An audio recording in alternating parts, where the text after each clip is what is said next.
ইল্লাল্লাহ সুবহানাল্লাহ।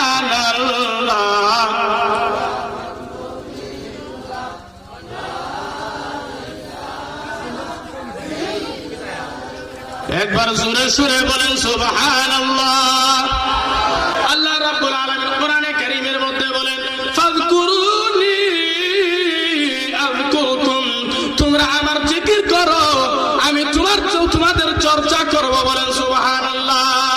হাদিস শরীফের মধ্যে এসেছে রাসূল কারীম সাল্লাল্লাহু আলাইহি ওয়াসাল্লাম বলেছেন ইযা মাআতুম বিরিয়াউল জান্নাতি ফারতাউ। কিলা ইয়া রাসূলুল্লাহ ওয়া মা রিয়াউল জান্নাহ? ক্বালা হিলাকুয যিকর। এর অর্থ হলো তোমরা যখন জান্নাতের বাগানের কাজ দিয়ে যাইবা, জান্নাতের বাগান থেকে কিছু চাবাই খাও। সাহাবারা আরজ করলেন ইয়া রাসূলুল্লাহ ইয়া হাবিবাল্লাহ, ওই জান্নাতের বাগান কি? নবীজি বললেন হিলাকুয যিকর, যে জায়গায় আল্লাহর জিকির হয় সেই জায়গাটা আল্লাহর জান্নাতের বাগানে পরিণত হয়ে যায়। বলেন সুবহানাল্লাহ।